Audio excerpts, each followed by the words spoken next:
आता चिलाची भाजी कोणाकोणाला आवडती मला नक्की एक लाईक कमेंट करून सांगा। आणि ब्लॉग छोटासाच बनवणार आहे। हे बघा अशी छान चिलाची भाजी आणली, अशी ताजी ताजी भाजी करणार आहे संध्याकाळी मला उपवास सोडायला। कारण काय ना ह्या चिलाच्या भाजीची खायला चव आहे ना एकच नंबर लागते, याचा गरगटा एवढा छान होतो ना। अशी मला लई तिची चिलाची भाजी खायची होती आणि बिन खताची बिन फवाऱ्याची चिलाची भाजी येते बरं। कारण का ह्या भाजीसारखी भाजी ना एवढी छान लागते, चणन बटाट्याची भाजी याच्यामधूनच असते, मोठे मोठे थोडेसे पानं असतात आणि ती चणन बटाट्याची भाजी आणि ही चिलाची भाजी गव्हात आणि हरभऱ्यामध्ये येते बघा। ही खायला अशी खूप छान लागते। एक ती माठाची भाजी एक छान लागते, कारण का मला आहे ना रान भाज्याच खायला खूप आवडतात बरं।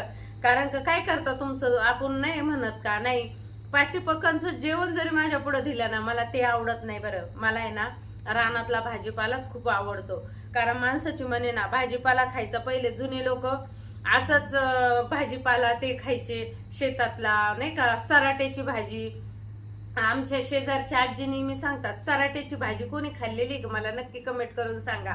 कारण त्यांनी सराट्याची भाजी रानात गेल्या होत्या आणि सराट्याची भाजी आणली त्यांनी, नाही का ते काटे असते सराट्याचे म्हणतात, आणि त्याची भाजी आणली आणि अशा हरभऱ्याच्या याच्यावरच असते बघा, छोटे छोटे पानं असतात आणि त्याची भाजी केली। आणि मला म्हणे अगं ही भाजी खा म्हणे, याने कंबर वगैरे काही दुखत नाही म्हणलं। म्हणजे मला त्या आजी म्हटल्या, म्हणलं आजी पण मला नाही आवडत म्हणलं। मला म्हणे तू एकदा खाल्ली ना तर मला नेहमी नेहमी म्हणशील का आजी मला सराट्याची भाजी खायची। मग आमच्या शेजारच्या आजीने ती सराट्याची भाजी मला खाऊ घातली। बापरे एवढी भन्नाट चव होती त्या सराट्याच्या भाजीला। कारण मी त्या आजीला नेहमी म्हणत असते, आजी तुम्ही रानात गेल्या का तेवढी सराट्याची भाजी आणा ना। ते म्हणत असतात अगं आता भेटत नाही लवकर, पण आता जरा गेले मी तिकडे डोंगरात ना तर मी तुला नक्कीच सराट्याची भाजी घेऊन येईन। तसं आपण म्हणतो ना जुन्या लोकांचं आहे ना खरंच, जुने लोक ते खरंच एक नंबर सोनं आहे बरं का। आताच काही खरं नाही, कारण जुने लोक आहेत ना बिचारे भाजीपाला खायचे कधीच असं म्हणजे हे नाही ते नाही, आणि मग ते अजून पण किती शरीराने मजबूत आहेत आणि किती कामं करतात। आणि खरंच आपण म्हणतो ना ग्रामीण भागामध्ये आणि खेड्यागावामध्ये एक नंबर मज्जा असते। कारण का कसं हर एक पद्धतीची भाजी खायला भेटते, कारण का बिन फवाऱ्याची भेटते। त्यामुळं खरंच मला आहे ना शेतामध्ये तर लय राहायला आवडतं। आता तर ह्या वर्षी आम्ही शेती घरीच करणार आहे। आणि बघा ना कसली छान भाजी दिसती ती। आणि हे बघा ती चणन बटाट्याच्या भाजी आहे ना, हा असं लाल पानं असते बरं का ते चणन बटाट्याच्या भाजीचं असं, आणि थोडस हे पान आहे ना असं थोडस का असं मोठं मोठं होतं, पण एक नंबर भाजी आवडती। कारण का माझ्या आवडत्या भाज्या आहेत त्या चणन बटाट्याची भाजी तुम्हाला सांगते, आणि आंबड्याची भाजी आंबट चुका, आणि हे याची भाजी कारण माठाची भाजी, कुंदीरची भाजी। कुंदीरची भाजी सांगा कशी असते बरं का। मी शेतातल्या मला सगळ्या भाज्यांचे नाव विचारा, मला सगळ्या भाज्यांचे नाव माहितीये। कारण ते कुंदीरची माठाची भाजी एक नंबर लागती। ते कुंदीरचा आणला मी एकदा रानात गेल्यावर, कुंदीरची भाजी केली तर तुमच्या दाजीनं प्रश्न विचारला तू काय बावळट झाली काय म्हणे, ते कुंदीरचे कुठं खात असतात का म्हणे, ते जनावराला टाकत असते।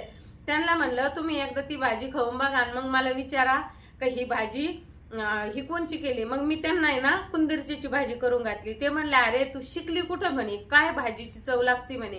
तसं मला एक सांगा रानातल्या भाज्या कोणची भाजी आणा, पाथरीची आणा, कुंदीरचा आणा, तुम्हाला सांगते माठाची आणा, सराट्याची भाजी आणा, परत ते फांदीच्या वेल आणा, फांदीच्या वेलाची भाजी, वड्या एक नंबर भाजी लागती खरंच ना। मला तशा रानातल्या भाज्या खूप आवडतात। आणि कोणाकोणाला नक्की भाज्या आवडतात मला सांगा बरं का। बघा असे छान मोसुंब्या पण आणल्यात तुमच्या दाजीनी, त्या दिवशी गेले होते ते बाहेर आणि तिकडून त्यांनी मोसुंब्या आणल्यात, आणि असं खूपच छान भाज्या आहेत। आणि असे ताजे ताजे मुळे पण आणलेत बघा त्यांनी रानातले शेतातले। मग आता मला सांगा पूर्ण आहे ना छोटासाच ब्लॉग बनवलाय, पूर्ण बघा आणि आवडला असेल तर छान छान कमेंट करा, लाईक करा, सबस्क्राईब करायला विसरू नका। कारण कसं तुम्हाला आवडलं तर बळजबरी काही कोणाला नाही, त्याला काही पैसे पाणी लागत नाही। कारण काय ना लोक तर खूप नाव ठेवतात, त्याचा विचार करायचाच मी सोडून दिला।